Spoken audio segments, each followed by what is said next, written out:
The meeting will come to order. For the information of members, we do have some nominees who need to be reported. And during the first vote, I really would appreciate it if members would come to the hallway and we can report those. But for now, we welcome our witnesses and nominees and their families and thank them for being here today. We're living through a period of profound strategic uncertainty. You've heard me say this numerous times, but it bears saying. Today is an era marked by great power competition, ongoing conflicts abroad, growing demands on our armed forces. And I say this again because it bears repeating. We face the most dangerous threat environment since World War II. Now more than ever, we need patriots willing to step up and serve our nation. And in that spirit, I welcome the two who are appearing before this committee today. Well, let's see. Last year, Congress provided $10 billion to the Department of Homeland Security, funds specifically meant to reimburse DOD for its support in border operations. This money appropriated to Homeland Security Department. I'm disappointed to hear that DHS has significantly delayed implementing this agreement. I look forward to hearing how Mr. Ditliffson plans to coordinate with DHS to ensure this funding is appropriately allocated. If confirmed, Mr. Ditliffson would also serve as the department's civilian head for countering small drones over the homeland. Congress has been aggressive in this area, and for good reason. We want to see dramatic improvement in the way executive branch agencies coordinate on the counter-drone efforts.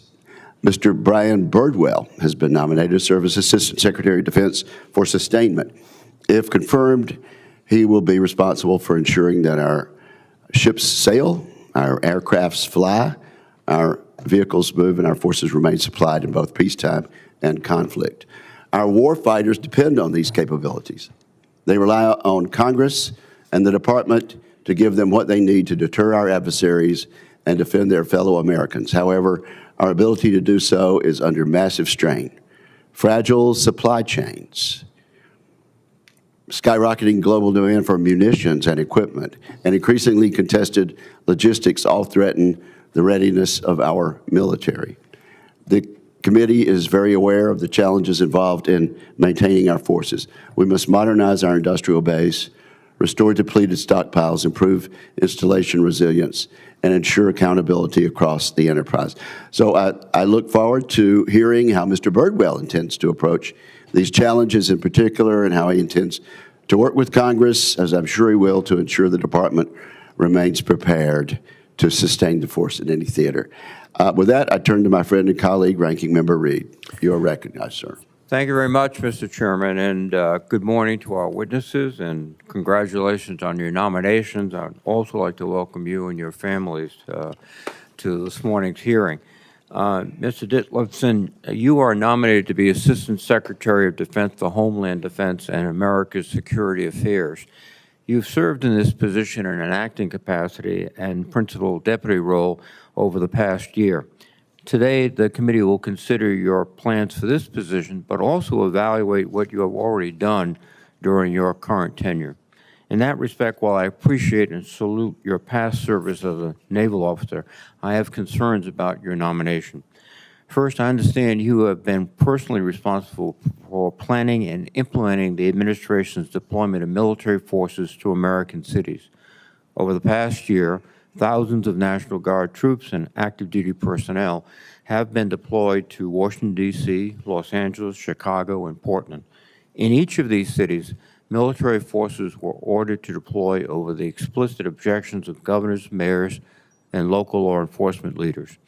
Multiple courts have ruled against these operations, and the Supreme Court itself blocked the administration from federalizing the National Guard under the statute you relied upon for the L.A., Portland, and Chicago deployments.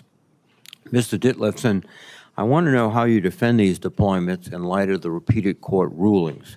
I also want to know whether you have ever raised concerns within the department about the impact these missions have on readiness, morale, and retention, or the dangerous message that they send to the public. And let me turn now to the situation in El Paso. 2 weeks ago, Customs and Border Patrol, under the supervision of the Department of Defense, used a high-energy laser to shoot down suspected drones at the southwest border near El Paso. I understand the FAA explicitly warned the department, and you specifically, that deploying this weapon would cause, in their words, quote, a grave risk of fatalities or permanent injuries to civilian aircraft. However, public reporting indicates, and you confirmed to me in our office call, that you told the FAA that the department would proceed anyway.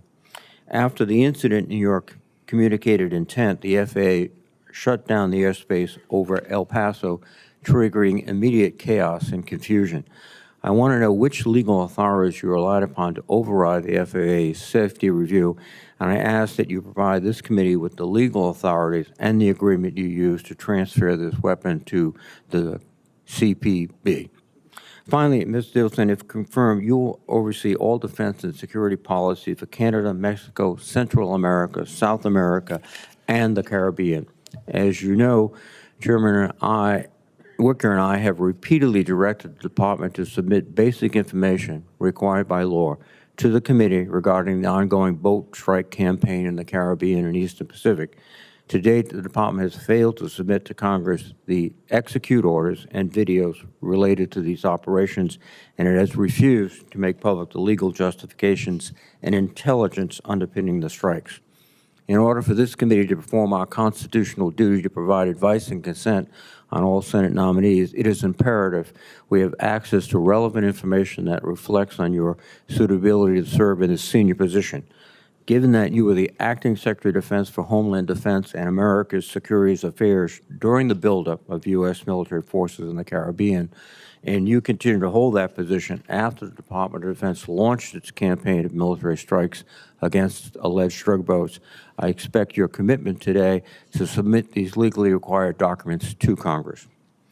Mr. Birdwell, you are nominated to be Assistant Secretary of Defense for sustainment. The importance of this position cannot be overstated. If confirmed, you will be responsible for managing all logistics, maintenance, material readiness, and strategic mobility across the Department of Defense to ensure that when American forces are called upon to fight, they can be sustained in the field.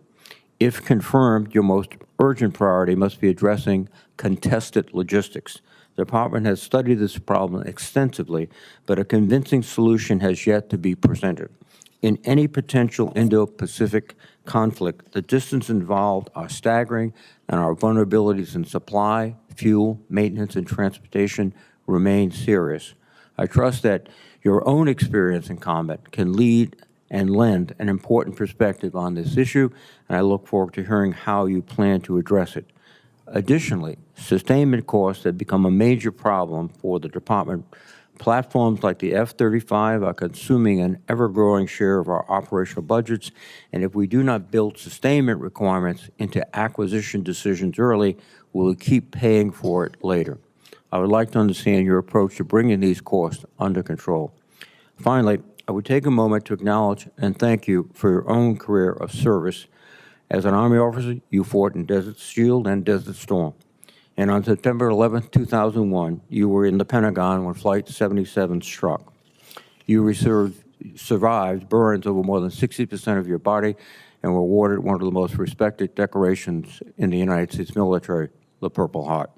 Yet you still return to public service. This committee owes you its deepest respect.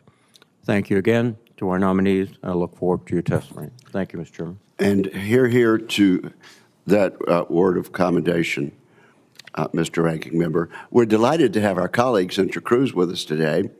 Senator Cruz, I understand you have some particular insights as into the qualifications of Mr. Birdwell, and you are recognized. Thank you, Mr. Chairman, Ranking Member, members of this committee. I spent 6 years on this terrific committee. I will say this is an incredibly hard-working committee of the Senate, and you all do a tremendous job, so it is an honor to be back. And it is not often that you get the opportunity to introduce an American hero, and this morning I have that privilege. I am here to introduce my good friend and fellow Texan, Brian Birdwell, who has been nominated by President Trump to serve as an Assistant Secretary of Defense at the Department of War. Brian was born in Fort Worth, Texas, He attended Lamar University in Beaumont, where he graduated as the Distinguished Military Graduate, and he later obtained his Master's of Public Administration degree from the University of Missouri, Kansas City. He began his career serving our nation as a commissioned field artillery officer in the United States Army. He had a 20-year military career. He served 18 months in the Republic of Korea, including more than 140 days as a battery executive officer on the Army's only active fire base near the DMZ. He later deployed from Germany in support of Operation Desert Shield and Desert Storm, earning the Bronze Star for his service.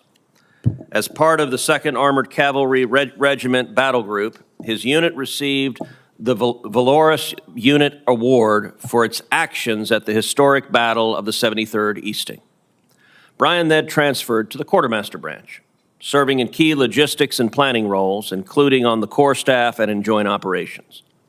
In 1998, he deployed to Central America as Joint Operations Officer for Joint Task Force Aguila, leading humanitarian relief efforts across 3 countries after Hurricane Mitch. Then, after graduating from the Command and General Staff College, he was assigned to the Pentagon as a military aide. That's where he was on September 11, 2001. While serving in the Pentagon, Brian was critically injured when American Airlines Flight 77 struck the Pentagon just a few yards from his office. He suffered major wounds. He underwent 39 surgeries, months of hospitalization, years of recovery.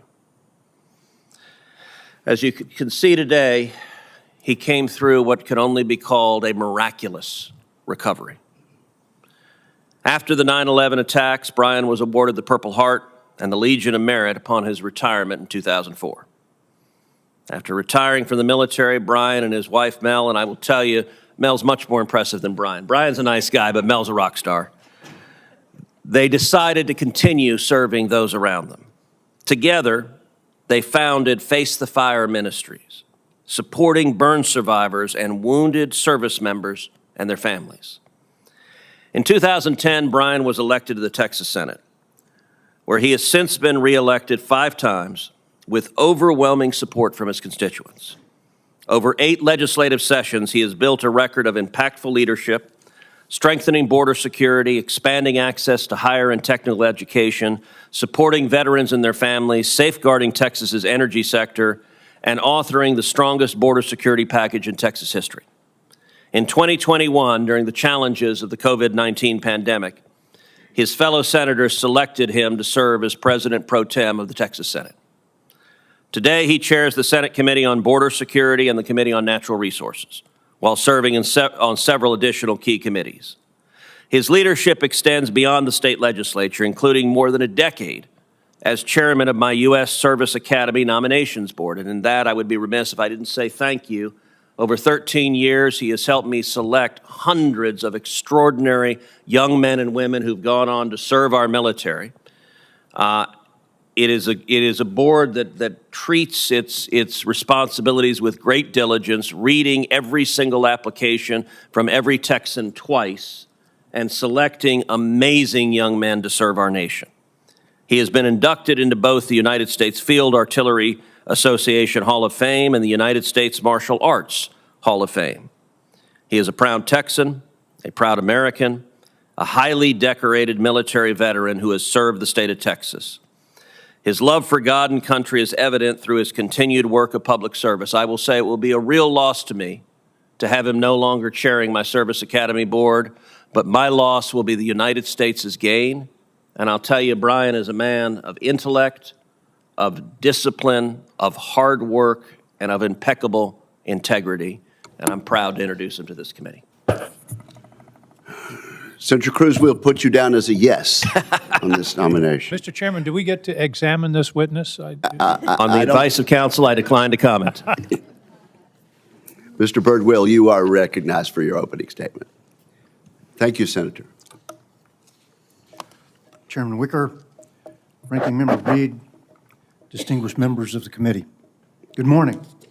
It's an immense privilege to appear before you today, but since I do not appear here today solely of my own talents, there are numerous people whom I must thank. First, to my Lord and Savior Jesus Christ, who has given me my life 3 times. To my wife, Mel, who has encouraged and on occasion or two dragged me through the challenges of life and career. My son, Matt, for being the best legacy I could have. To President Trump for the nomination and his trust to work the sustainment portfolio for the department under his strategic vision. To Secretary Hegseth for his warrior and lethality focus, and Undersecretary Duffy for his trust and confidence as well. To the many officers, NCOs, and soldiers with whom I have served for the professionalism that they have imparted to me. To my fellow state senators of Texas, the staff that have supported me, and my friend and presiding officer, Lieutenant Governor Dan Patrick.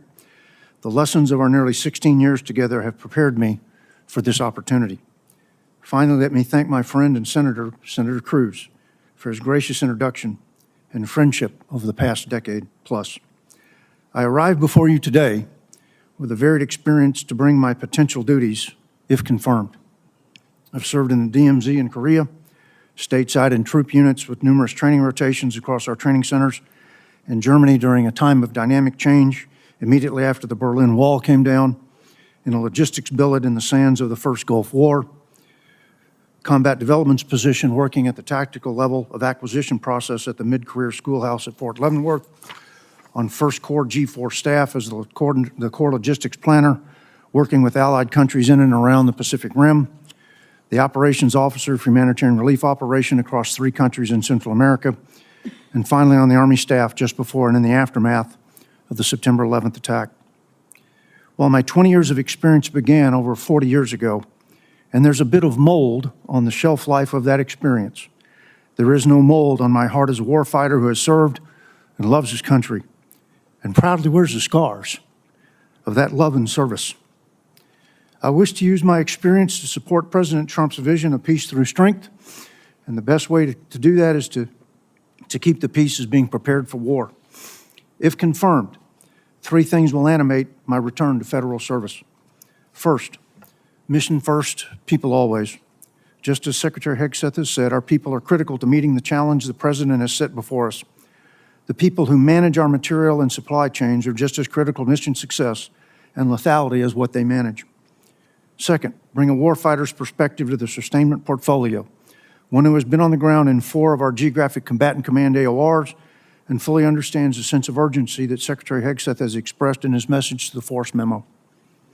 Third, with both my military experience and nearly 16 years of legislative experience in coalition building and collaboration, I commit to working internally with partners across the Office of the Secretariat, the Department, the Joint Staff, the services, the combatant commanders, our organic industrial base, and exterior to the Department to collaborate with allies and partners to build that deterrence. And I commit that if confirmed, I will work tirelessly to apply these perspectives to prioritize limited resources to enhance the warfighting capacity and lethality that will deter, and if called upon, defeat our enemies. Finally, if confirmed, I will work with this committee and the Congress to provide our armed forces with the capabilities needed to defend and protect our national security, both here and abroad. Thank you, Mr. Chairman, Mr. Ranking Member, and members. I look forward to your questions. Thank you, Senator Birdwell. We appreciate that testimony. Mr. Ditliffson, you are now recognized. Good morning, Mr. Chairman, Mr. Ranking Member, and distinguished members of the committee. Thank you for the opportunity to appear before you today as President Trump's nominee for Assistant Secretary of War for Homeland Defense and America's Security Affairs. I'd like to start by thanking my family for being here today, especially my wife. Her love and support are the foundation of everything that I do.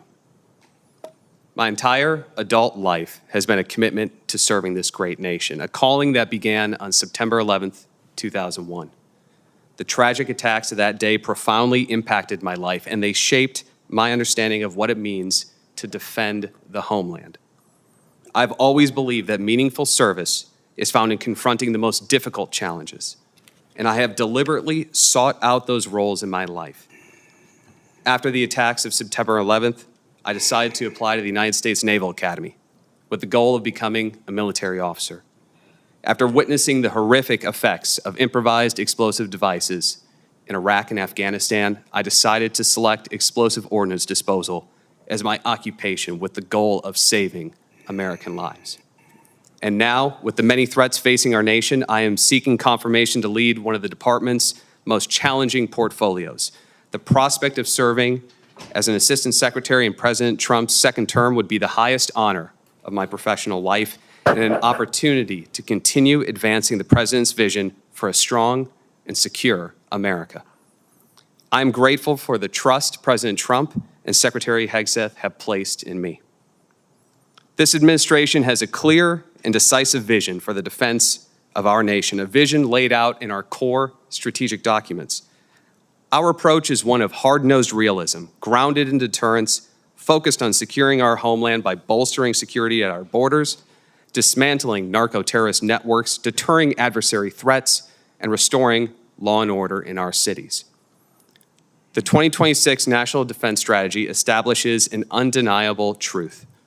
A secure and sovereign homeland is the absolute prerequisite for projecting American power globally and deterring our adversaries. This is not a choice between domestic security and our foreign policy. One enables the other. We will defend the United States and ensure the Western Hemisphere remains a bastion of stability. This mission is fundamental to the safety and security of the American people, and if confirmed, I pledge to continue this vital work with the urgency and seriousness it demands. Mr. Chairman, Mr. Ranking Member, distinguished members of the committee, the threats facing our nation are complex and demand a determined response.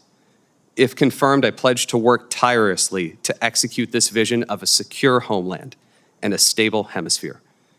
I understand the critical statutory requirement to consult with this committee, and I pledge to maintain an open and honest relationship with you. Thank you for this opportunity. I look forward to answering your questions today. Well, thank you both very much, and I will now ask a series of standard questions this committee poses to all civilian nominees. And you could just answer simultaneously, yes or no. Have you adhered to applicable laws and regulations governing conflicts of interest? Yes. Yes, Mr. Chairman. Yes, Mr. Chairman. A yes or no is fine. Have you assumed any duties or taken any actions that would appear to presume the outcome of the confirmation process? No. No. Exercising our legislative and oversight responsibilities makes it important that this committee, its subcommittees, and other appropriate committees of Congress receive testimony, briefings, reports, records, and other information from the executive branch on a timely basis. Do you agree, if confirmed, to appear and testify before this committee when requested? Yes. Yes. Do you agree to provide records, documents, and electronic communications in a timely manner when requested by this committee, its subcommittees, or other appropriate committees of Congress, and to consult with the requester regarding the basis for any good faith delay or denial in providing such records? Yes. Yes. Will you ensure that your staff complies with deadlines established by this committee for the production of reports, records, and other information, including timely responding to hearing questions for the record? Yes. Yes. And there may be questions for the record after the conclusion of this hearing. Will you cooperate in providing witnesses and briefers in response to congressional requests? Yes. Yes. Will those witnesses and briefers be protected from reprisal for their testimony or briefings? Yes. And we'll now begin a round of questions, 5 minutes for each senator on the initial round. So let me begin by both of you, and again, a quick yes or no, and I'll ask you first, Senator Birdwell. Much of the funding in the Defense Reconciliation Bill passed last year and signed by the President is unspecific and will technically be at the discretion of the Department of Defense and the Office of Management and Budget, though we have provided detailed instructions for its use. A quick yes or no, do you commit to follow Congress's spending recommendations in defense reconciliation unequivocally? Mr. Birdwell. Yes, Mr. Chairman. And Mr. Ditliffson. Yes, Mr. Chairman. Thank you very much. Now let me begin my substantive questions with you, Mr. Ditliffson. And I'm going to read my question because I've chosen my words and they need to be understood precisely. Across administrations, the Pentagon has conducted border operations in support of the Department of Homeland Security without being reimbursed. this has been a frustration for this committee. And so in last year's reconciliation bill, a few of us successfully worked to put a $10 billion pot of money at DHS that was expressly to be used for this purpose. And of course, it was done by majority vote in both houses and signed by the President of the United States. I understand DHS reimbursed nothing in FY25 and only $180 million in FY26. That seems incredibly low. To your knowledge, are those numbers correct, Mr. Ditliffson? Yes, Mr. Chairman, to the best of my knowledge, those numbers are correct. Okay. The $10 billion, not $180 million, but $10 billion was calculated to cover 4 years of border operations. I'm just afraid we're going to lose this money for our national security. It's my understanding DHS has said the Pentagon must continue to pay for border operations in these so-called national defense areas, which will probably average at least $1 billion per year. Mr. Ditliffson, is my understanding correct? And if so, how does this make any sense in light of the explicit statutory language? Mr. Chairman, I'd like to start by saying first, thank you to Congress for passing this historic legislation and making the investment in protecting our borders. And you're right, Mr. Chairman, you've identified something new. This is a historic change in how we work with the Department of Homeland Security, working in a reimbursable status. And so we have worked through the administrative framework to be able to set up a reimbursement mechanism and process with the Department of Homeland Security that has been recently signed out by the Secretary of Homeland Security and our Secretary Hegseth at the Department of War. So we look forward to the implementing of that framework, and we expect reimbursement will begin to start flowing in earnest in March and April of this year. But we had to work through those administrative requirements first, Mr. Chairman. Okay, so that's that can begin in earnest a week from now, March. That's correct. That's correct, Mr. Chairman. We are working through that now. And again, if we do not execute this money, there's a very real chance it will expire. Is that your understanding, Mr. Ditliffson? Yes, Mr. Chairman, and you have my commitment. If confirmed, I will make sure to tirelessly go after this and make sure that this money is spent properly and that reimbursement flows properly to the department. Okay. Let's talk about small drones. In the reconciliation law, we included a total of $1.3793 billion, over $1.3 billion, for CUAS to help address the threat of drone incursions across our border. This is an area that directly impacts the border mission and requires great attention. We're excited to work with the administration to get these capabilities fielded and in place. The spend plan was sent to Congress only this past week, and it provided very little detail. So who in the department owns the spend plan for this counter-drone program, and how soon can we expect specific details to be provided to the department, to the Pentagon? Mr. Chairman, I'm happy to cover this topic because UAS threats are a new emerging threat vector that we need to get after as quickly as possible within the department. We're greatly appreciative of the funding for those particular efforts. Within the department, JIADA 401, Brigadier General Ross leading that, JIADF is primarily responsible for executing that spend plan and would have the details of how it is being spent in the department. We look at him as almost a maestro over the different military services and the different pots and colors of money inside the department. He organizes that and makes sure that it's being spent properly. If confirmed, Mr. Chairman, I'm happy to go back and speak with Brigadier General Ross and make sure those records are made available to this committee. Okay, well, we'll certainly be having conversations about this. Thank you both for your testimony. Senator Reed, you are recognized. Thank you very much, Mr. Chairman. Mr. Ditliffson, excuse me. In response to a request for assistance from the Department of Homeland Security, the Department of Defense approved the use of Fort Bliss, Texas, for transportation, detention, and removal of immigrants on military aircraft. The Fort Bliss Camp East Montana, as it's called, is fully operational and still expanding to accept up to 10,000 personnel. And there have been more than 3,000 immigrants detained at Fort Bliss at a time.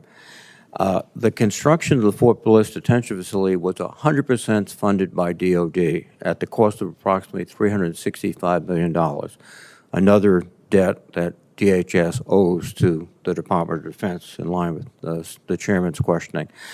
But a troubling concern to me is that since it opened in August of 2025, multiple reports of abuse have been filed, including 3 deaths, one of which was ruled a homicide and is being investigated as a murder of an individual by a guard. Is the Army independently investigating these deaths that occurred at Fort Bliss, in particular the alleged murder? Mr. Ranking Member, thank you for the chance to speak with you in an office call about these serious allegations and what has occurred at the Fort Bliss facility. I was able to look into this and get information to come back with you, and I want to say that if confirmed, this is the type of working relationship I'm committed to take feedback from this committee, from the members here, and come back with answers in a transparent and open way. Those 3 particular deaths, one was due to an accidental death, to do with the construction of the facility at the beginning. Army CID did do an investigation of that. We have not been able to get access to the report, but I defer to the Department of Army for any findings related to that particular death. For the other 2 instances, Army CID did investigate in one case, but that investigation is ongoing. That had to do with a illegal alien detained in the facility, and the second death that you're referring to, the allegation of homicide, sir, that one is with the Federal Bureau of Investigation being investigated now. So I defer to the Department of Justice and the Department of Army in those 2 particular cases. Thank you. I appreciate your response to our meeting very much.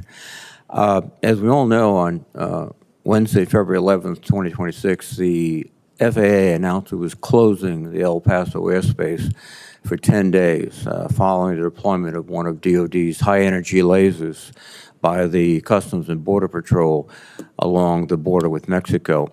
Public reporting on this incident revealed that the Department of Defense was in the process of coordinating the use of this high-energy laser to counter UAS aircraft, but had not completed the coordination process with the Federal Aviation Administration and the Transportation Department. The FAA expressed its concerns that the use of the laser could pose, in their words, quote, a grave risk of fatalities or permanent injuries to Americans traveling through the airspace. However, in January, the Secretary of Defense approved the request to allow Customs and Border Protection to use the anti-drone laser. Public reporting also revealed that around the same time, you, in your capacity as the Principal Deputy Assistant Secretary of Defense for Homeland Defense, personally notified the FAA's Chief Counsel of DOD's intent to operationalize the high-energy laser, telling the FAA that you knew the FAA was still conducting a review of the weapon.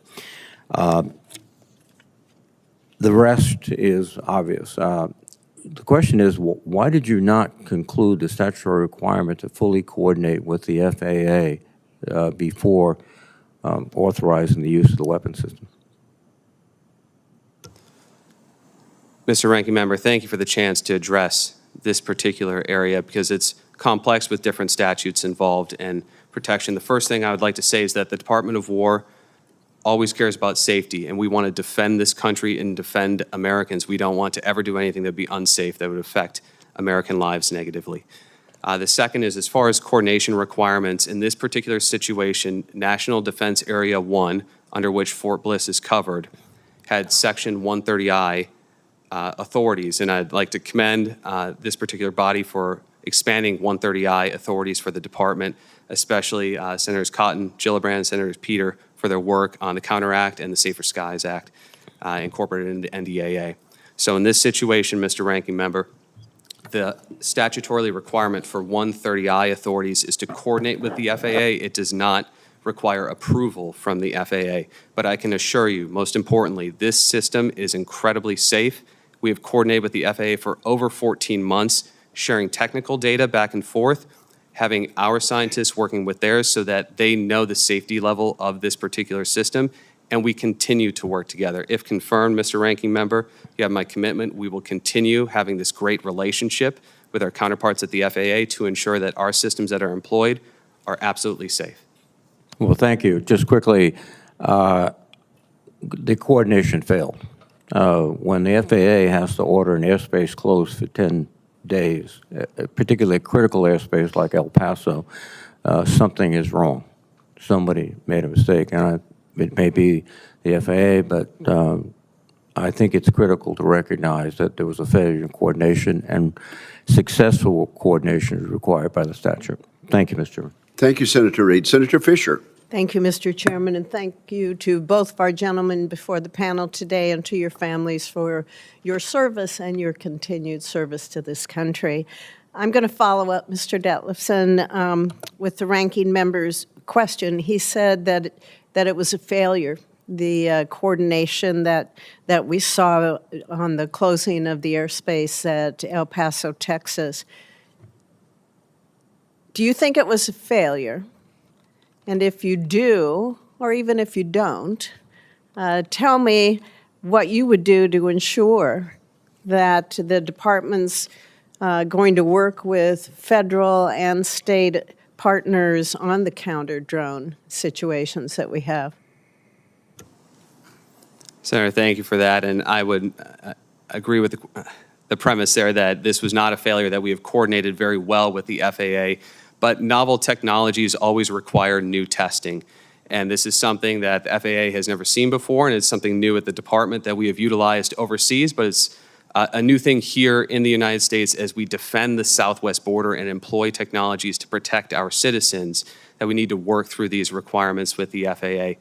We have made sure to coordinate them. We had a lot of emails back and forth, telephone conversations, meetings in person with the FAA to make sure that we were doing this correctly. JIATA 401 is the technical counter-UAS lead, made sure to work with all of their technical evaluators throughout this process, and we're confident that this will not be a problem in the future. We're going to continue to refine how we work with the FAA, and I defer to the FAA on the judgment decision to put up a temporary flight restriction. But we feel at the department we've been incredibly safe, and that's our commitment to the American people. Thank you. You know, one challenge that we've seen facing our military installations, including those here in the United States, is the incursion of drones into that airspace. If confirmed, how would you work with services to develop and share best practices and solutions for the counter-UAS initiatives that are out there? Senator, thank you for the chance to talk about this important issue area. In the department, up until this point, we have done our best to streamline all of the guidance and authorities for the warfighter so that they're not confused or have a potential situation where they are paralyzed because they don't know what authorities they have. We have decreased the overall field manuals and technical guidance to commanders from over 150 pages of regulation down to under 20, and we're working towards getting even less. But in addition to that, I have to commend the committee because the expansion of 130I authorities has made it very clear to our troops that they have the ability to defend themselves and they know exactly what to do when a drone threat comes over their installation or over their unit. So thank you very much to the committee for that work. And if confirmed, Senator, I will continue to make sure that our processes and procedures are streamlined from a policy perspective, and will continue to work very closely with JIATA 401 as the technical implementers of counter-UAS in the department. Okay. Thank you. Senator Birdwell, thank you again for your wonderful service and the sacrifices that you had made for this country. As you know, I'm concerned that the department still has a long way to go to prepare to operate in contested environments, particularly with respect to contested logistics and more complex sustainment plans. If confirmed, how would you work to reduce logistic vulnerabilities for these contested environments? We need your mic. Thank you. Senator. The contested logistics is a center of gravity mission for the department. Our enemies learned a long time ago never to let the United States get into theater unopposed. And having learned that lesson, we've got to make sure that we can counterbalance that. I think we do that by fixing forward, sustaining forward, as far forward at the point of need to support the warfighter, whether that's through sea lift, airlift, pre-positioned stockages, those things that make us have the ability to support the warfighter as close to the point of need as possible. I would work with the counterparts on the J staff, particularly the theater commanders, because they're the ones that are going to identify the needs that we are there to support. And so I would look forward to working with all of my partners, if confirmed, throughout the department to ensure that the warfighter is our sole focus and what does that person far forward require. Thank you, sir. Thank you, Mr. Chairman. Thank you, Senator Fisher. Senator Peters. Thank you, Mr. Chairman. Mr. Ditliffson, as ranking member of the Homeland Security and Governmental Affairs Committee, I recently released a report that found that there were no clear metrics of success for the continued deployment of the National Guard in the District of Columbia, even as taxpayers right now are paying $1.65 million per day. There seems to be no end date for this deployment. When my staff asked the head of the D.C. National Guard for those metrics of success, he said that it was up to political leadership, that would be you, but that he was driving towards zero crime and zero drug overdoses. Certainly it's an ambitious goal. I think many people might argue that zero crime and zero overdoses is unrealistic. My question for you, though, is what metric do you believe will provide or will prove that the deployment has been a success and that the troops no longer need to be in the streets of the Capitol? When will you say it's a success and we can take them off the street? Senator, thank you for the question and the ability to address the deployment to Washington, D.C. This has been an incredible success, and we have seen crime rates plummet, Senator. And I have to echo the President from the State of the Union address, looking at overall homicide numbers in the district. These are incredible results that we've had as crime continues to go down and down. Now, at the department, we are always analyzing and making sure we tailor our responses to the facts on the ground and how things change. In the case of D.C., we look forward to the D.C. Metropolitan Police Department being able to get back on their feet, be able to take back these streets from criminals and make them safe and secure for all Americans and visitors to our nation's capital. And so we make sure to tailor over time. We're always looking at that, Senator, and as the Metropolitan PD can come in and take over the mission, we expect that we can tailor off those numbers, but we always have to make sure we're being aware, cognizant of the threat, and looking at what we can do to help make our streets safe and secure. Well, if confirmed, I'd like to have further conversation and have you take a look at the report we put out. Crime rates were actually going down before the National Guard deployment. They've been steady since that time. So taking credit for what occurred prior to the D.C. National Guard coming in is really not realistic, and those numbers are outlined, and I'll have that discussion with you if confirmed. If we looked at some of the success and metrics, it was repairing fences and picking up trash, things of that nature, which had nothing to do with public safety. And it also took out of the D.C. Police Department some police officers who are also part of the National Guard, and it took them off their patrols and put them onto beautification projects, which seems to be counterproductive, particularly for that kind of money. So we'll continue to have those conversations if confirmed. My second question for you, sir, is if you are confirmed, under what circumstances would you support sending troops into states in advance of an election? Senator, for any situation where we would be utilizing National Guard, the first objective is always to make sure that people are safe and secure. The premise of the question, I can't really speculate on why that would ever have to occur, but I would say if there is a security threat or something of that nature in a city, this is why we have National Guard able to deploy to defend our people against threats. So I can't speculate as to that particular situation, but if there was a threat in this country, of course, we'd want to make sure our people are safe. Are you familiar with the U.S. Code and what it says about this? Senator, I believe you're referring to the deployment of troops around polling places. Is that correct? Correct. Yes, Senator, I am aware of that particular statute. So given that, I'll read it for folks, for the committee. It's 18 U.S. Code Section 592. It prohibits the deployment of any troops, and it says, quote, at any place where a general or special election is held, unless such force is necessary to repel armed enemies of the United States. So I just want to ask you again, in what instance would you support sending troops in advance of elections? So this is be armed enemies of the United States. How would you define that? Senator, I appreciate the concern, and I would point to past precedent in a lot of cases. For example, during the COVID pandemic, we did have to utilize National Guard to assist with all the logistics around these things. Now, we do a lot of logistics support in certain situations, and that would be a situation that wouldn't qualify. And I just want you to know, if confirmed, Senator, I commit to following or making sure that we analyze this, provide the best recommendation up to the Secretary. We talk to the Office of General Counsel to make sure everything that we're doing is legal and lawful before that advice gets to the Secretary. I can make that commitment to you, and if confirmed, I look forward to working with you on this issue. Well, just quickly, would you agree that this is an extremely high bar to meet? Yes, Senator, I would agree it's an extremely high bar, and that's why we will provide the most robust analysis and best advice to the Secretary on this issue. Very well. Thank you, Mr. Chairman. Thank you, Senator Peters. Senator Rounds. Thank you, Mr. Chairman. Gentlemen, first of all, thank you for your service to our country.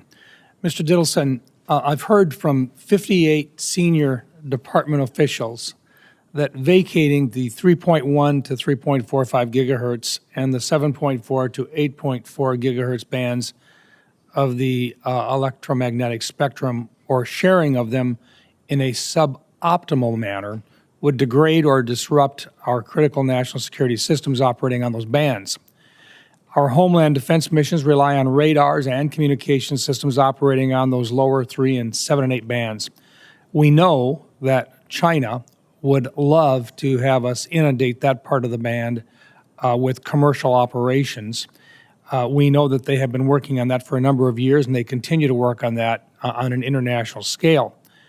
If confirmed, will you defend and advocate for defense spectrum allocations that protect our homeland? And if confirmed, will you push back on foreign influence campaigns in the Americas that are targeting our U.S. spectrum allocations? Senator, thank you very much for your work on this issue, and I really appreciated our office call where we were able to go over this in depth. And what you presented to me for information and findings, I went back to the department, tried to pull some additional reports to see what's out there.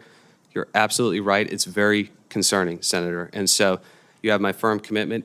If confirmed, I will make sure to provide the most robust analysis that's reflective of this potential danger to the spectrum and provide that to senior decision makers for them to understand exactly what the pros and cons are of giving away or using the spectrum in a different way than for the military.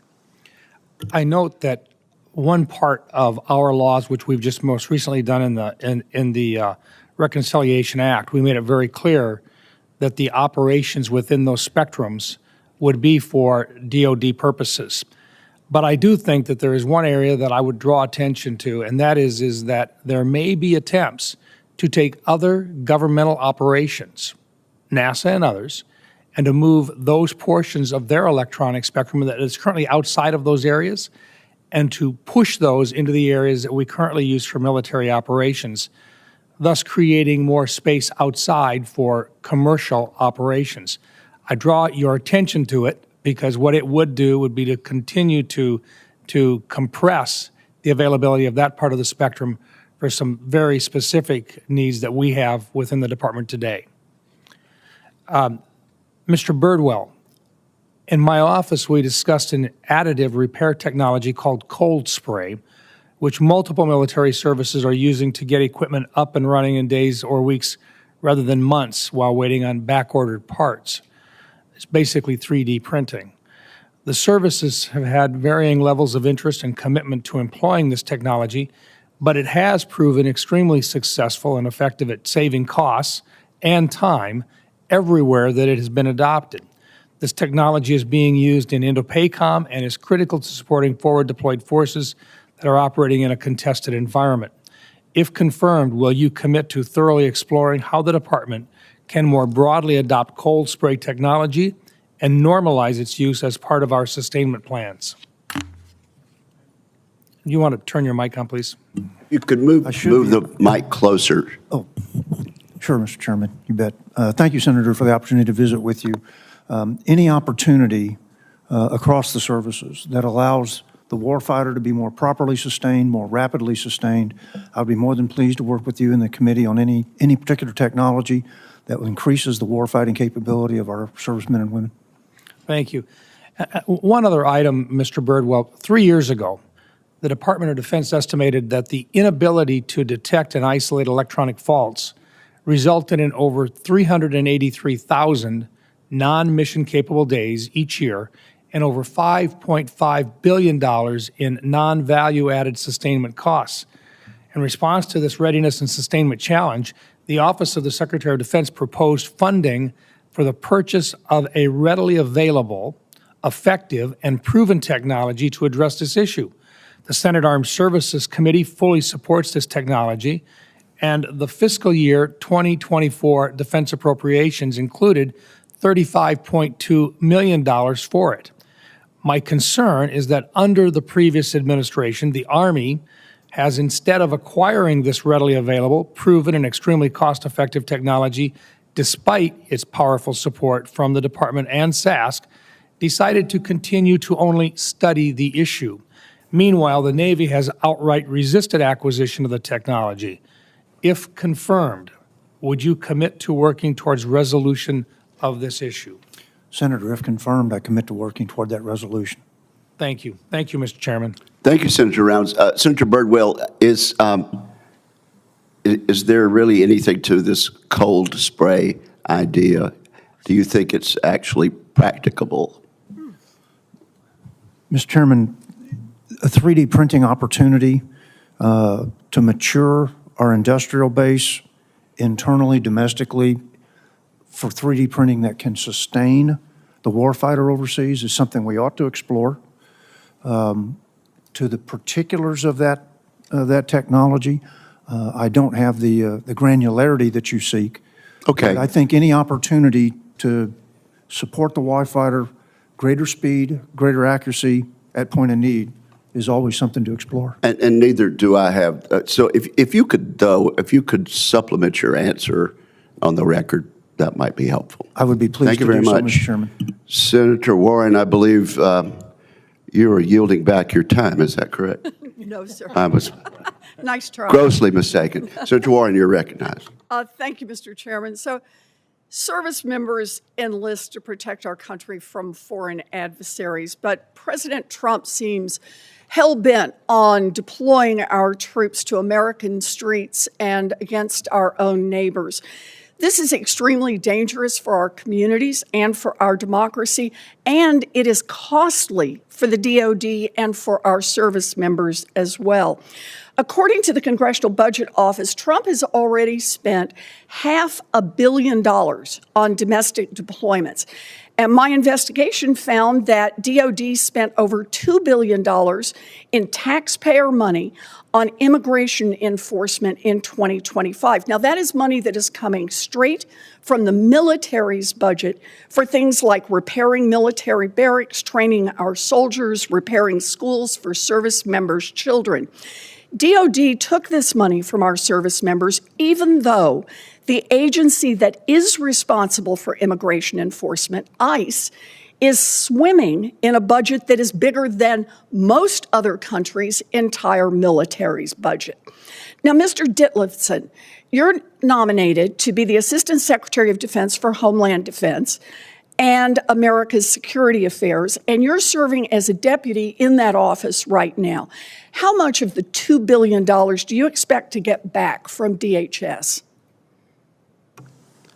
Senator, I appreciate your concern on this issue, and it's something that we're working towards on a daily basis. How much do you expect to get back?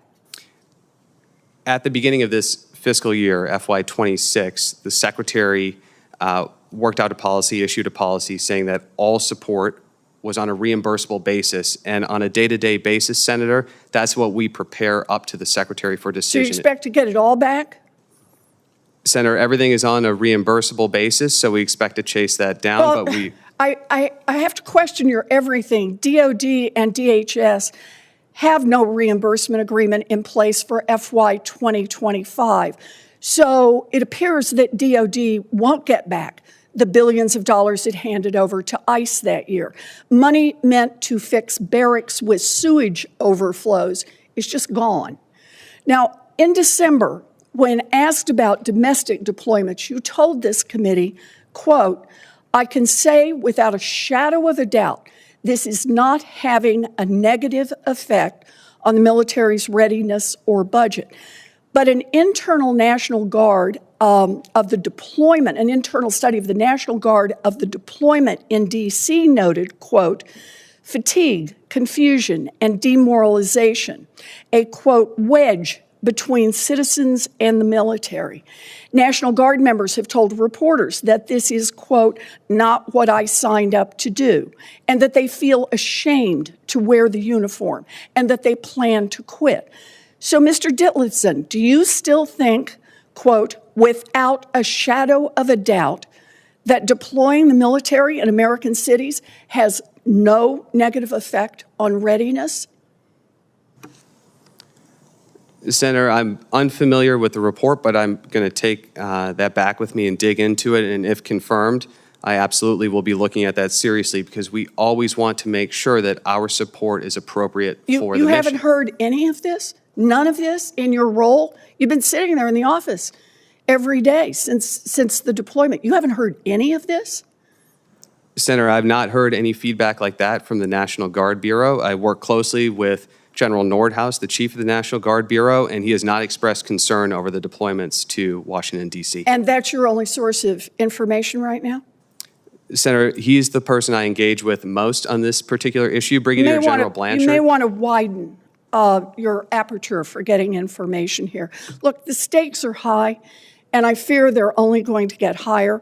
President Trump recently said that he should have used troops to seize ballot boxes in 2020, and many Americans worry that he'll deploy the military to intimidate voters this fall. Mr. Ditliffson, do you think it would be appropriate to station troops next to polling stations? Senator, I'm aware of the statute that governs the deployment of troops next to polling stations, and I want to emphasize that our focus is always to protect American citizens. And so for any deployment of the National Guard, no matter what that may be, that is always going to be our number one objective, is to make sure that people are safe and secure. So you are nominated for this position. I'm just asking, do you think it would be appropriate to station troops next to polling stations? A simple yes or no? Senator, it's speculative, the question, and I don't want to speak about what threat levels may exist during an election cycle. I have to say, if you're not willing just to say no, it is not appropriate, then I have real concerns about you in this job. Thank you, Mr. Chairman. Under the statute, would that be your call, Mr. Ditliffson? Mr. Chairman, we would provide policy advice after speaking with the National Guard Bureau and the Joint Staff, looking at the threats in the United States, and then, of course, going to the Office of General Counsel to ensure that anything we provide to the Secretary is lawful. We absolutely will make sure that the Office of General Counsel is heavily involved, and they are there every step of the way. It would not be your call, though, would it? No, Mr. Chairman, that would go up to the Secretary, and he'd be advised by legal counsel on what he can do lawfully. Thank you. And thank you, Senator Warren. Senator Sheehy. Thank you, sir. Mr. Ditliffson, are you familiar with what the Sunni-backed insurgencies in Iraq did to polling stations during the attempt to rebuild Iraq in the elections of 2010? Senator, I'm familiar with that roughly. What did they do to the polling stations? Senator, it was disastrous, just like a lot of the violence in Iraq back at that time. Yeah, they blew them up and killed hundreds of people. And the point was to suppress voter turnout because they didn't want a democratically elected government. So you as an EOD officer, and I was there as part of a task force, and I was carrying around a gallon-sized Ziploc bag of fingers and eyeballs and ears to conduct biological analysis to figure out who was killed in these explosions because they were so detrimental when you have hundreds of people packed into a small place. So to your point, your highest calling is to protect the American people with the National Guard, with other forces. And if there is direct terrorist threats against a polling station, do you think it's appropriate to use all resources available to protect our citizens? That's absolutely right, Senator. We should do everything to protect American citizens. Thank you. Mr. Birdwell, Senator Warren and I may disagree on polling stations. We do agree on right to repair. How we buy our military platforms, how we support and sustain those, is focused on low quantity, exquisite quality. That's fantastic in some cases. It's now coming back to bite us in the ass because we don't have enough bullets, planes, ships, submarines, trucks, or missiles to fight a large-scale war, especially one half a world war, especially one against a country that manufactures ships 230 times faster than we do. How do you intend to reform our sustainment infrastructure so we can rapidly acquire parts at scale on an affordable basis so that when our exquisite systems become outnumbered, 50 to 1, 100 to 1, 1,000 to 1, we can quickly and affordably, at scale, replace those platforms in a forward environment? Senator, you've identified the daunting task ahead of the department.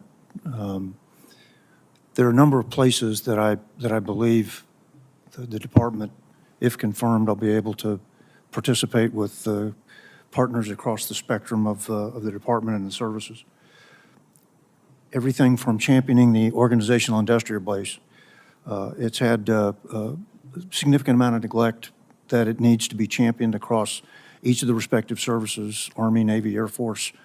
All those need to be advanced. Our personnel in those, in the organizational industrial base also needs to be supported, whether that's workforce development, physical plant development, and then contested logistics is a center of gravity mission as well to support forward, ensuring that the theater commanders have what they need, that we are customer friendly to those theater commanders, and then to make sure that particularly, I would say, military sea lift and Air Force lift, because of that tyranny of distance, particularly in the Pacific, but anywhere else in the world, if other hotspots pop up, to make sure we've got that capacity to move what needs to be moved and the capacity to build and develop what needs to be developed. So not only in the industrial base, but then also in the organic base, and work with my counterparts in acquisition, industrial policy base, to ensure that the commercial base is as robust and revitalized as the President has said he would like it to be. Have you explored the concept of changing our treatment of the leasing of both infrastructure and platforms as an option to expand our portfolio, such as leasing sea lift ships, leasing of base infrastructure, so that we can bring more private capital to bear? Senator, I've looked at, or I've some degree of knowledge on the fact that the Navy is renting some vessels. My assessment of that is I think it's a patch wanting more domestic production. So it's a patch in a temporary circumstance, waiting for a better solution of a more robust organic industrial base, whether it's our shipyards up in New England, the Gulf Coast, wherever it may be, to have a more robust internal domestic capability so they don't have to go do those patch operations. But it's certainly, if the mission and the warfighter require that patch for the immediacy of the need, that's what the services are doing. But we want to get beyond that and have it in our own industrial base. Well, I think you'll find this committee has empowered the department. Ranking Member Reed and Chairman Wicker have been great at empowering this committee and your department to think outside the box. We can't talk about adjustments around the margins to fix our acquisition supply chain, our industrial base. We talk about 5%, 10%, 20% changes. We need to be willing to have radical discussions about how to see order of magnitude changes when it comes to sustainment, acquisition reform, and platform production, procurement, and sustainment. And therefore, I would encourage you, and I think I can speak for most of the committee, that you have our support to consider any and all options to prepare for the next fight that we hope never comes, but probably is. Thank you. Well said, Senator Sheehy. Senator King. Thank you, Mr. Chairman. I want to emphasize Senator Sheehy's comments. It disturbs me when you talk about exploring 3D printing. Man, 3D printing is here. And not having a 3D printer in a depot or on a ship is like not having a screwdriver these days. We have the world's largest 3D printer at the University of Maine. 2 years ago, they printed a house. So I think we can print parts. And we should be, by the way, you should talk to the procurement people. We should be buying the IP with every platform so that we don't have to go back to the manufacturer for a particular part. And clearly there are limitations, but this should be accelerated, not explored. So I hope you'll take that back to the department. We are woefully slow on right to repair, and keeping an exquisite weapon doesn't work. If it doesn't work in the field, it's not serving its functions. So we got to really work on that. I appreciate your emphasis, and I hope you'll follow up, Senator Birdwell. Senator,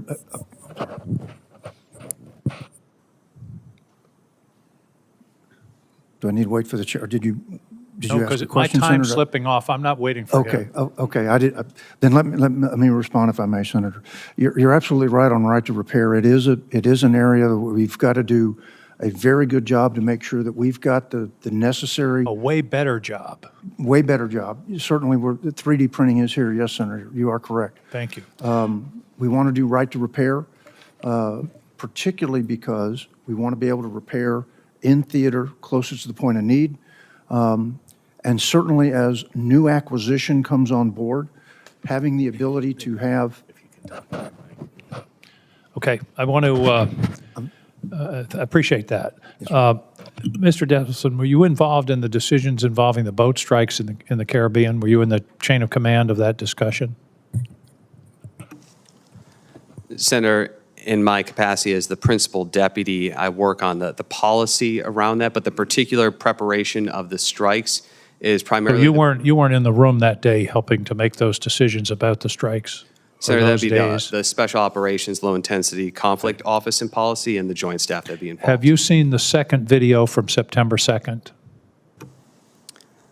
Yes, Senator, I have. I'm aware of that particular What possible justification is there for the classification of that video, where the first video, 45 minutes earlier, was on Fox News the next day along with the secretary? Why is the second video classified? I've seen it, and I don't understand why the American public is being denied the opportunity to see it. What is the justification for its classification?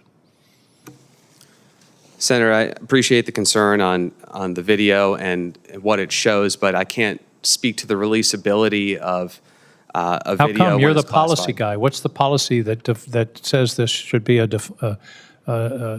classified bit of information? Senator, that'd be outside the purview of my particular office. We were not the classification authority for that particular video, and the processes and procedures governing I would appreciate it if you would declassification I can't take this speak to. question back, because I have not yet, I've asked the secretary directly, I've not yet gotten a justification for why that video is classified, except that it's embarrassing. That's what it looks like to someone who has seen it.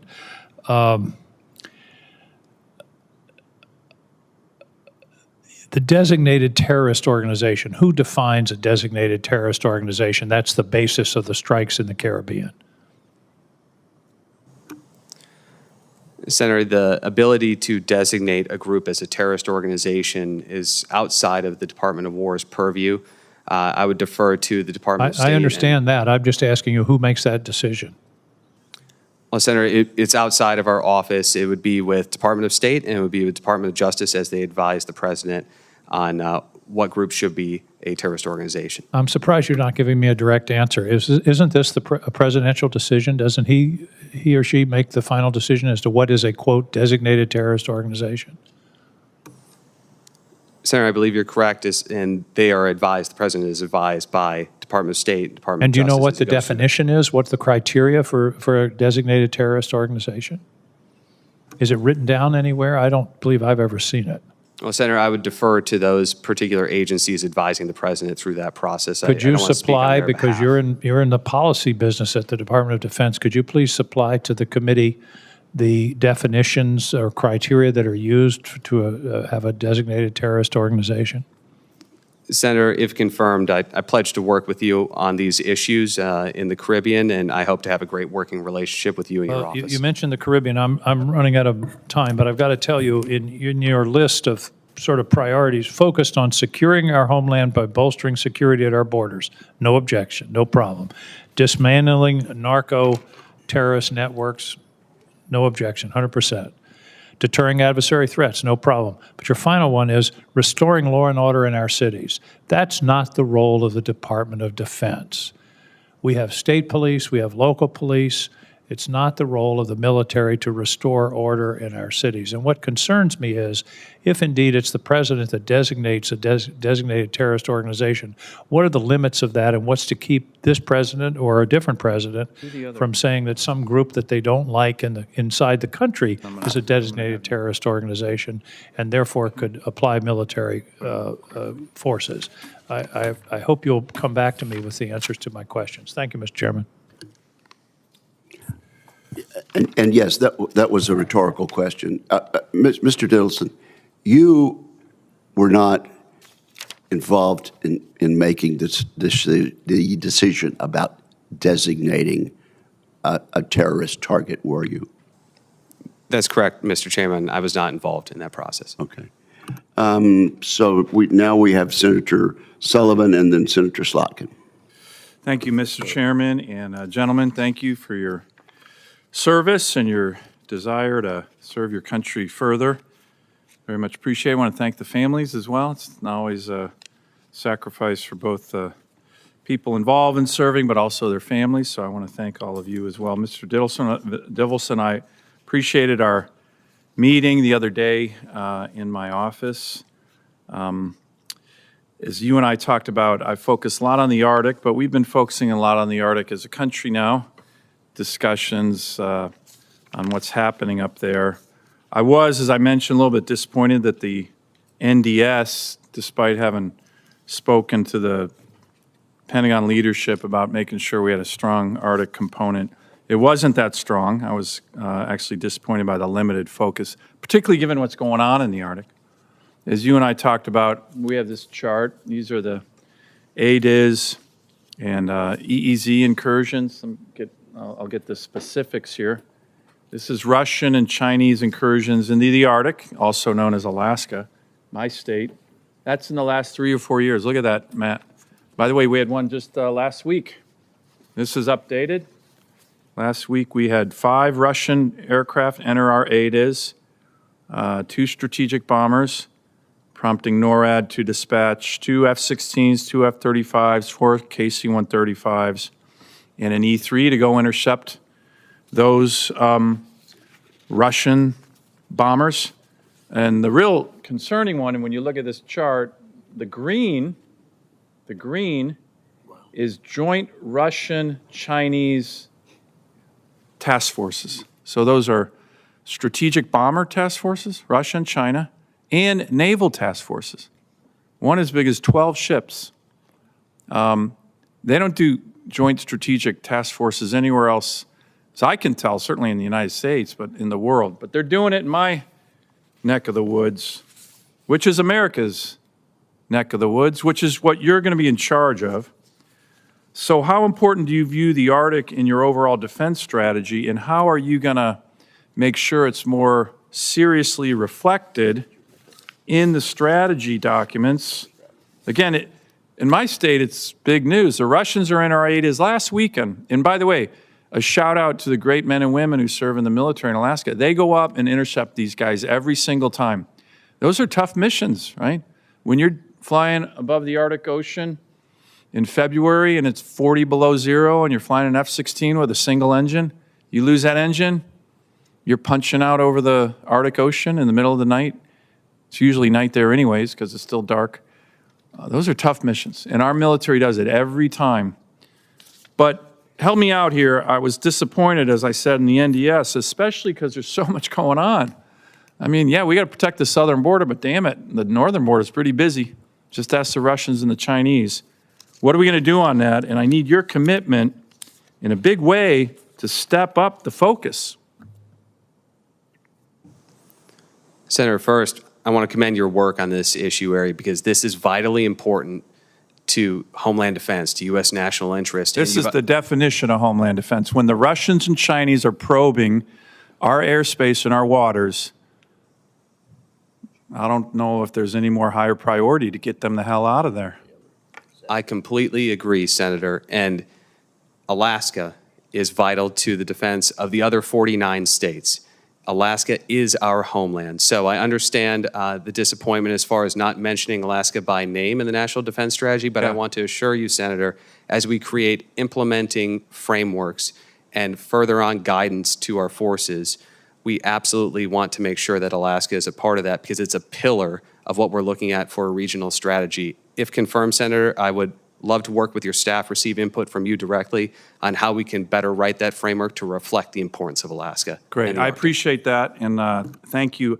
I want to give another shout out. This committee, actually, a number of years ago, worked on setting up, you know how the Department of War has regional centers of expertise. We have them all over the world, Europe, Latin America. We have now the Regional Center for the Ted Stevens Center, named after the late, great U.S. Senator from Alaska, for Arctic security issues. They're doing a great job. They're at JBER. They built up, but that's under your purview. It's part of the Department of War. So can I get a commitment from you to use that resource, the Ted Stevens Center at JBER, to help you on this? They're a great convening force and really becoming the center of gravity on national security in the Arctic for the whole world. You're absolutely right, Senator. Mr. Church-Key, the director of the center, we speak regularly. He's done fantastic work, and his team is great. And if confirmed, Senator, you have my commitment to continue using them as a resource and having their inputs into our different strategy documents. Great. Thank you, Mr. Chairman. I'll have additional questions for the record. Thank you, Senator Sullivan. Without objection, a copy of that poster will be placed in the record. So ordered. So we have Senator Slotkin and then Senator King. Thank you, Chairman. Mr. Ditliffson, I want to talk about some reports we had this week coming out of the Pentagon about the use of artificial intelligence. And you know, we all know, or many of us know, we're in a classified race against the Chinese on artificial intelligence.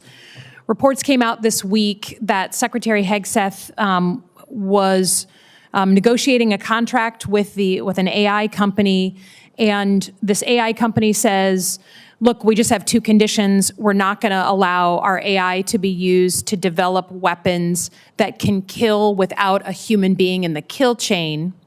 And then number two, we're not going to allow our AI to be used for mass surveillance of American citizens. And that Secretary Hegseth got very upset about those two conditions, that he refused those conditions. And now I think this is, you know, if we were a healthier country politically right now, we would be putting up left and right limits around the use of AI. We have really no guidelines for you all, really no law. That's not your fault. That's on us on a bipartisan basis that we haven't done it. And I would argue we should be doing some of that for you all in this committee, setting up those left and right limits. Because I think the average person does not think we should allow weapon systems to get into war and kill people without a human being overseeing that in some way. And I certainly don't think any American, Democrat or Republican, wants mass surveillance on the American people. So I guess my plea is for us as a committee to deal with this in the NDAA. But because you're up for the job on Homeland issues, I have to ask about this mass surveillance. Why wouldn't Secretary Hegseth say, no problem, we're never going to use AI at the Pentagon to conduct mass surveillance of American citizens? You've been the number 2 over there. You're now gunning for the number 1 job, up for confirmation. To your knowledge, is the Assistant Secretary role of Homeland Security, do you have any programs currently going on involved in the mass surveillance of American citizens? Senator, I can't speak to the specifics of that meeting with Secretary No, of course not. I'm not asking that. Just for you. You've been in the number 2 job. You're in the seat. Don't deflect. To your knowledge, the purview of the position you're trying to get, is there any mass surveillance programs of the American people going on right now in that assistant secretaryship? To my knowledge, Senator, not within that assistant secretaryship. We focus on policy That's writing. fine. Not I want the answer to be no. I'm gunning for a no. I want you to say no. Are you aware, and can you confirm that it is illegal under U.S. law for the Department of Defense, particularly intelligence community assets, to surveil or target American citizens for their views?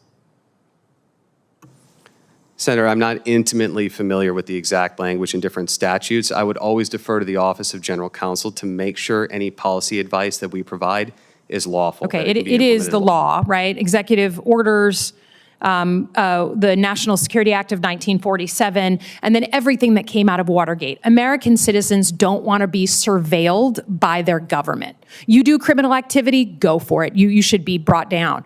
But mass surveillance, targeted surveillance of domestic terrorist organizations is a very sensitive subject that you're going to be in the hot seat for. So I would offer that instead of just deferring, you should get to know the law really quickly, because you're going to be asked at some point whether the actions of this government are okay by you. And when it comes to targeting American citizens, using assets of the intelligence community, using AI to surveil American citizens, I want you to answer no, that you will uphold the values that I hope we all share, which is that the U.S. government should never target its own citizens. Department of Defense especially should be focused on foreign threats and the things that are coming at us from abroad. Yours should be focused on cyber threats, things that are important to protecting American citizens, not surveilling our own people.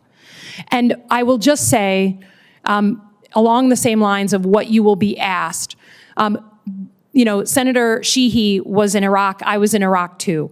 Do you know of any credible threats of violence against U.S. polling locations that would ever require the National Guard to be deployed? Any actual credible threats, yes or no?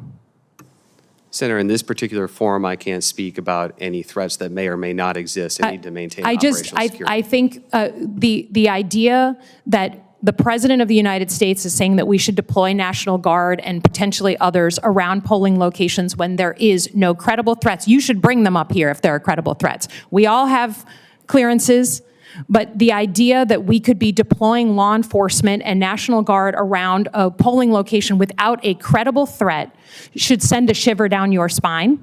And you are going to be in the hot seat to say, no, I'm sorry. That just fundamentally cuts against who we are as Americans, and I hope you are willing to uphold your oath when it comes down to it. Yield back. Mr. Ditliffson, if Senator Slotkin got on a classified phone with you from the SCIF, you could answer that question. Is that correct? That's correct, Mr. Chairman. All right. Okay, thank you very much. And now we have Senator Kelly. Thank you, Mr. Chairman. Mr.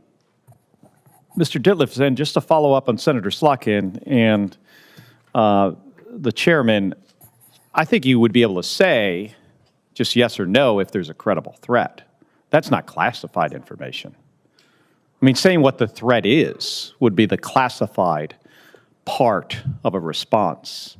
So could you just say, if you know of a credible threat, easy answer, yes or no? Senator, today I can't say anything in this particular forum, but if confirmed, I look forward to engaging with you and making sure that we're operating in a transparent manner with the committee. All right, thank you. Mr. Birdwell, different subject. The decline of domestic shipbuilding and the industrial base that supports that, it's not just an economic concern for our country. This is a national security issue, a significant one. In a potential contingency with a near-peer adversary competitor like China, our ability to sustain sea lift across a 5,000-mile ocean, repair battle damage, support forward-deployed naval forces is going to depend on the strength of our U.S. shipyards. It's going to depend on our suppliers, and it's going to depend on having a robust commercial U.S.-flagged fleet. The President's Maritime Action Plan and my bipartisan Ships for America Act recognizes the urgency of reversing this trend through a whole-of-government approach. We have to revitalize domestic maritime building here at home. The theory of the case behind both of these initiatives, the Maritime Action Plan and my legislation, is that rebuilding our maritime industrial base cannot rely exclusively on the Navy. We need a competitive commercial market that supports robust supply chains if we want to be able to deliver critical capability to the Navy and have critical Navy programs that are on time and on budget. So, Mr. Birdwell, do you agree that the Navy would benefit from more commercial competition in the maritime industry? I've not made an evaluation of a competitive role between the Navy and our commercial. I do agree with you that we need a more robust organizational industrial base across the services, specifically the Navy and shipbuilding, but also additional capability commercially. I could give you an anecdotal issue specifically related to Texas, but we need both lanes robust simultaneously, in my view. So you don't think there's synergy between having a robust commercial sector and a robust military shipbuilding? What I'm getting at is those supply chains for Navy ships. If you look at things like pumps and valves and piping and engines, the supply chain for the naval vessels is very similar to the supply chain for the commercial vessels. Yes, sir. Senator, you would need whatever increases we have in the force structure in the Navy, you would need to have a parallel increase in the service support ships that would support those. But I'm not talking about just the support ships. I'm talking about, so we have about 80 U.S. flagged ocean-going merchant ships. China has over 5,000. They have more than 50% of the shipbuilding capacity worldwide.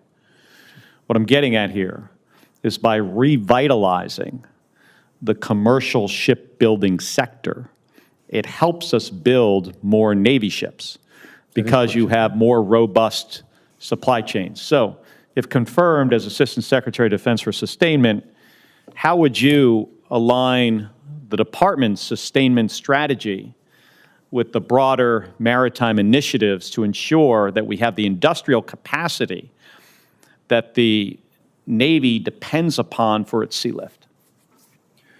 Senator, I want to make sure that the industrial base, both commercial and organic, that I get to be a champion, particularly for the organic, work with my counterparts in industrial base policy for the commercial side to ensure that both of those capabilities are growing robustly to ensure that we meet the strategic needs that you've addressed in your question.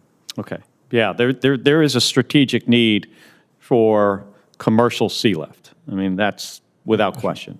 But I do want to just, make it clear again that that actually helps us build the amphibs, build the aircraft carriers, the destroyers, the frigates, the submarines that we need for our national defense. So I hope you'll work with us here on this committee.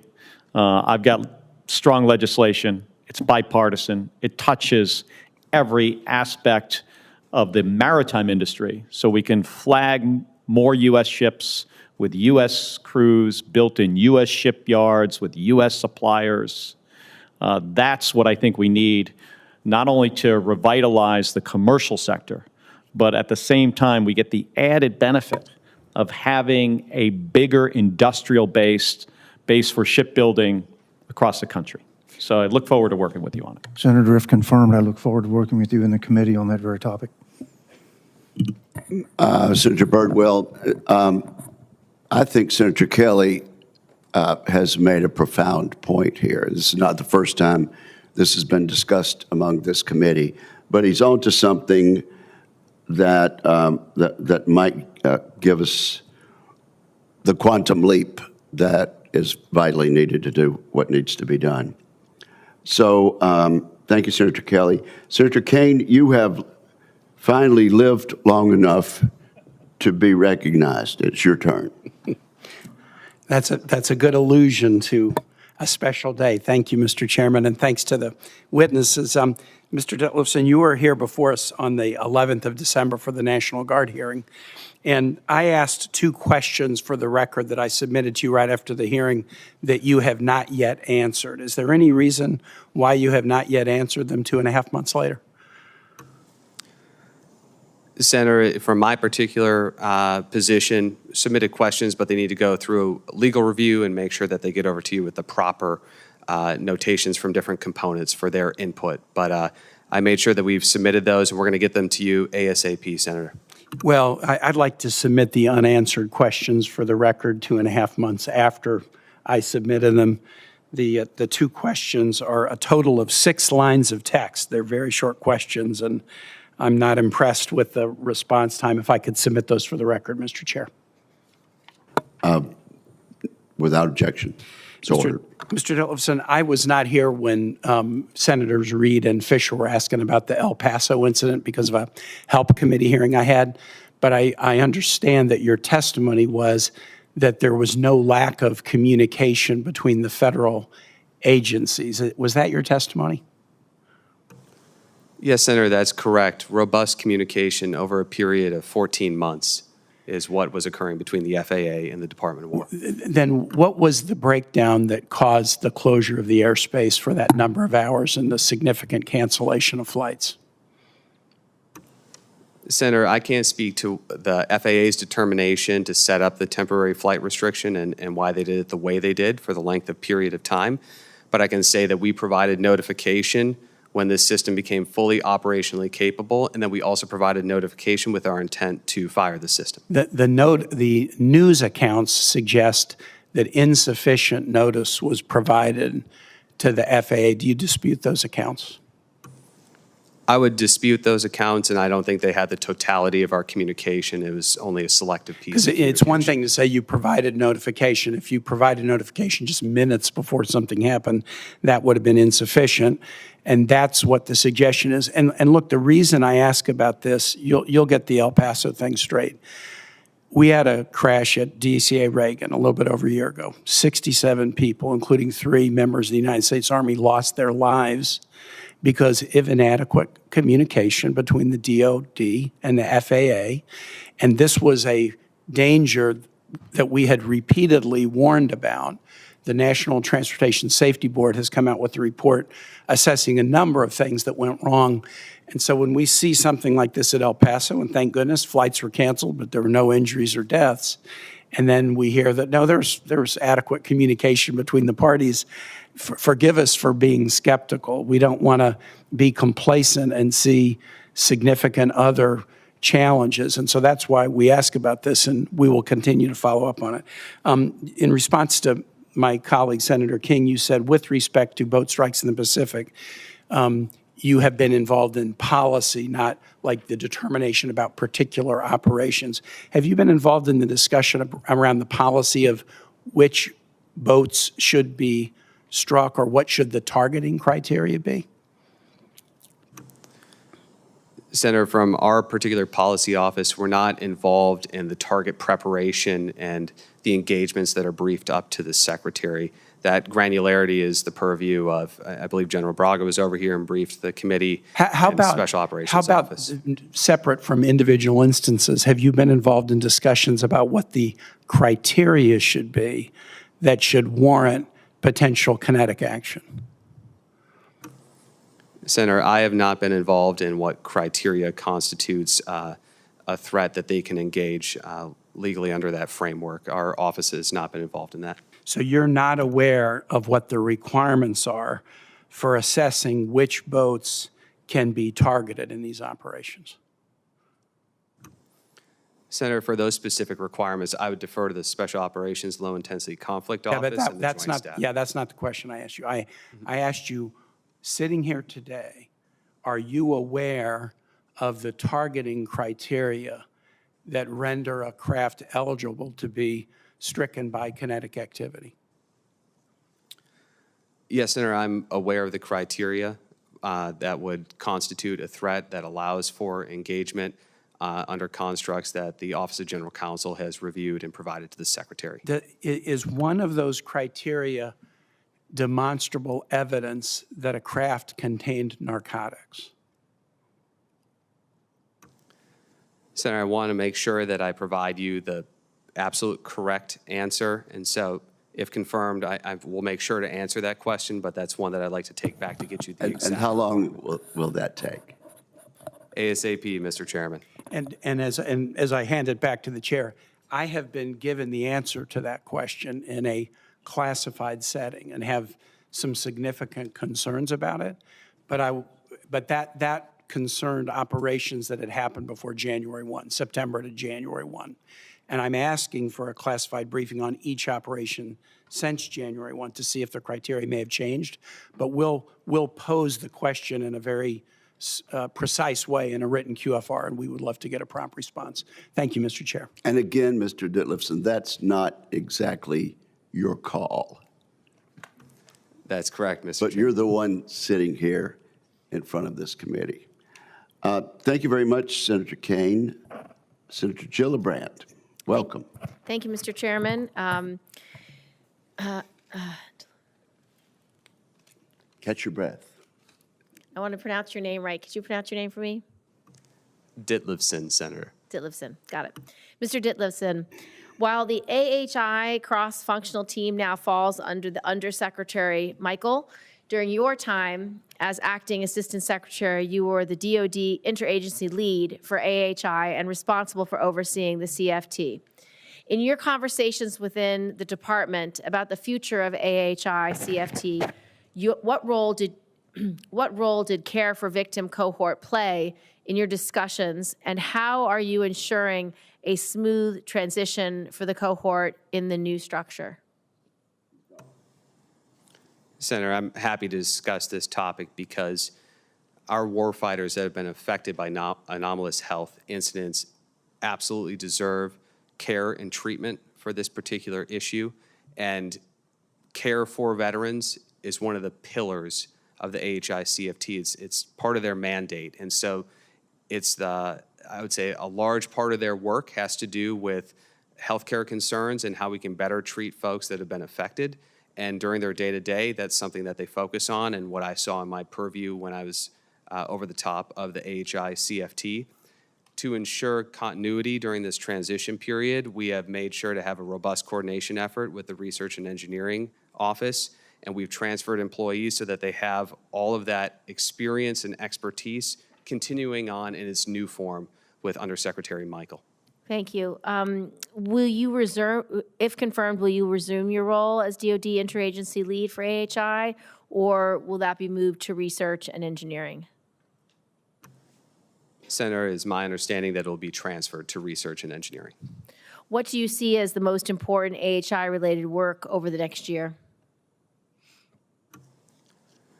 Senator, I believe taking care of our warfighters and making sure that they are getting the health care they deserve and that they need. I think that would be the principal focus. Earlier this month, the FAA shut down airspace in Texas after a DoD-provided counter-UAS system was operationalized without completed FAA coordination, creating potential risks to civil aviation. Reporting indicates that the FAA coordination under Section 130I and Section 124N had not been completed, and that DoD proceeded despite FAA objections. DoD has not yet briefed members of this committee or provided detailed information about this incident to our offices. When can we expect this information? Senator, first I want to say that if confirmed, I commit to a policy of transparency, and I believe that some of our staff members briefed earlier this week with staff members of the committee, and if confirmed, I look forward to engaging to make sure that you get all the information from this incident. Given that the 130I package was not completed with the FAA, why did you write that DoD felt it had met statutory requirements to coordinate with the FAA? Senator, in this particular situation in National Defense Area 1, they had been issued 130I protections, and as per the statute, it requires coordination with the FAA, but not the approval of the FAA to fire these systems. Who made the final decision to proceed with operationalizing the system prior to the FAA coordination. Are you saying you did do FAA coordination, just not FAA approval? Is that what you're saying? That's correct, Senator. We've been coordinating over a period of 14 months prior to this incident. Okay, and was that decision made by your office, Undersecretary Colby, Northcom, DHS, or another entity? We provided this decision up the chain of command, giving our best policy recommendation and making sure that we maintain coordination with the FAA for senior leadership's decision. Understood. Does DoD believe that it has the authority to operationalize counter-UAS systems in domestic airspace without FAA concurrence, so long as DoD believes coordination requirements have been met? Senator, I want to emphasize that we want to protect American citizens. It includes our troops, but it includes civilians as well. So we always take that into consideration. I can assure you these systems are safe. They've gone through a robust testing process, and we're still working through testing processes with the FAA to make sure the standards are even higher, just because we want to make sure we are staying true to our mission of protecting American citizens. When you allow DHS to use DoD equipment, what requirements does DoD place on its operational use? Does DoD require affirmative confirmation that DHS has completed all statutory coordination requirements, including FAA coordination, before allowing DoD counter-UAS systems to be transferred, activated, or used? Senator, in that particular situation, when the transfer of the equipment happens, I'd have to defer to the folks that actually own the equipment and whether they had done the proper coordination process with the Department of Homeland Security. So I'd turn that question to Northcom and JTF Southern Border. Thank you. Thank you, Mr. Chairman. Thank you very much. Senator Duckworth. Thank you, Mr. Chairman. Gentlemen, thank you for being here. As someone who bled for this country, I'm horrified that President Trump continues to thrust our troops into irresponsible, open-ended campaigns with no clear authorities, no set timeline, no transparent end state, and that extends to President Trump's misuse of the military on American soil. In December, this committee held the hearing that I pushed for on this administration's misuse of the National Guard in American cities. Mr. Ditliffson, our exchange during that hearing was very worrisome to me. I gave you the opportunity to clarify to the American people that this administration would not deploy troops across state lines, contrary to the desires of that state, for any mission beyond protection of federal property. You said, and I quote, "I can't commit to that." So you would not commit to not deploying troops across state lines for anything mission other than to protect federal property. So this is where I want to pick up, because I think the American people deserve to know this administration's plans for using the military in their backyards. And in fact, when you tried to activate the Illinois National Guard for law enforcement functions and were denied by our governor, whom the people of Illinois elected and have the opportunity to kick out of office if we want to, you sent in the Texas National Guard to try to do law enforcement functions, and were stopped by the courts. Mr. Ditliffson, you're nominated to be the senior defense official who will approve use of the military within the United States territory. And during this hearing, you've indicated to my colleagues that there are circumstances that you would advise deploying forces near polling places. And I want to read to you 18 U.S. Code 593, interference by armed forces. And I quote, "Whoever being such officer or member," and this is of the armed forces of the United States, "prevents or attempts to prevent by force, threat, intimidation, advice, or otherwise any qualified voter of any state from fully exercising their right of suffrage at any general or special election." So in light of 18 U.S. Code 593, please consider that as you're answering my questions. In answering Senator Peters, you said you could see troops deployed in logistic support capacities near election sites. What distance from a polling place would make you feel comfortable advising the Secretary of Defense to deploy forces near sites to stay consistent with not intimidating voters? I also would like to know if you would be advising that those military troops be in full battle dress uniform. Would they be wearing body armor? Would they be carrying their rifles? Would they be carrying their sidearms? Would they be carrying ammunition? Because are you expecting logistical functions to be like those we encountered in Iraq, where you actually had to fight your way in and fight your way out? Or are you just talking about logistical support maybe you can define what you mean by that. So how far from the polling places? What are they going to be doing? Would they be wearing battle dress uniform, body armor, Kevlar, sidearms, and have ammunition nearby? Senator, thank you for the chance to address this and appreciate our exchange in December and your concern for this issue. It's very important that we do it right. And my commitment to you is, if confirmed, whatever we advise to the Secretary is always going to be through the Office of General Counsel to make sure that is a lawful recommendation going up to him for any deployment of National Guard. As per your questions for the specific distance and what equipment people would wear on any deployment, we always look at what the threat scenario may be and tailor that for whatever they may have to deal with. And so, as you pointed out, for logistics, it'd be a very different footprint than some other type of mission, but we always want to make sure we tailor, we provide everything that a soldier may need before they would go out and do a mission. That's just across the board for the department, and we always want to make sure that whatever they go do is lawful by having an Office of General Counsel thorough review of our recommendation to the Secretary. So you're saying that there's a mission other than logistics, you just said. So you can see deploying troops to polling places in a capacity other than the logistics mission that you just at this hearing said that would be why you would put them there? Senator, I was speaking more broadly for National Guard deployments in general. This is a normal routine process that we do for any mission that the National Guard would go out and do. And it would apply to... Do you think it's normal and routine to activate the National Guard against a governor's wishes to go man polling places? Senator, I wouldn't characterize routine or not. What I'm saying is that the National Guard... those are your words, not mine. You just said routine. In the routine process of deploying National Guard, something that we always do is the course of business, because we want to make sure that our service members are safe no matter what mission they're going to be faced with. Okay.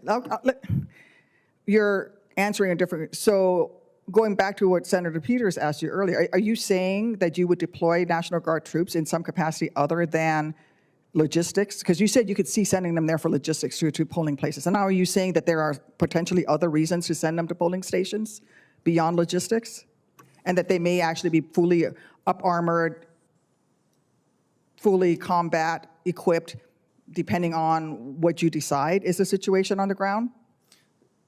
Senator, in the United States of America at polling places? It's speculative, so I can't speak to that. Then let me give you another chance to reassure all of us. If the president labeled a United States-based organization, say the American Civil Liberties Union, a domestic terrorist organization, which, by the way, is a list with no statutory basis in the United States or international law, would you consider that to be sufficient authority to use military force or resources against any American who affiliates with the ACLU on U.S. soil?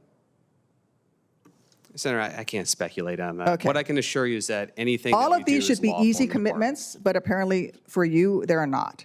And I just need to make something very clear on the record. If the administration was serious about working with blue governors to combat what courts have found to be baseless claims of lawlessness, President Trump would have given Governor Pritzker more than a 2-hour window on Saturday, October 4th, to respond to his official request to call up the Illinois National Guard under Title 32 before he federalized those troops. He gave the governor 2 hours to respond. That is not a serious effort to work with our governors. That is using the military to intimidate political rivals. President Trump is diverting dramatic amounts of troops, military assets, and resources to support federal law enforcement agencies, which are not always trained properly or prepared to use those resources, as the incident of the closing of the El Paso airspace shows. I am concerned that you can't make basic reassurances to this committee as to how you would advise on the calling up of the National Guard to be there at polling places at an election on United States soil. First you say, oh yeah, I can see doing that for logistic purposes. So when I asked you if they're doing logistical support, are they going to be in battle dress uniform with ammunition? You say, oh, well, we're going to let the lawyers decide that. I'm asking you, what would you advise? And you can't commit to your advice. You're just saying, we're going to let the lawyers decide that. And if they decide that we need to blow up the streets of Chicago or any other city of this great nation in order to provide logistical support, then we're going to do that. That is not reassuring to the American people. You cannot intimidate Americans when they go out to vote. It is against the law. It is against code. I just read that code to you.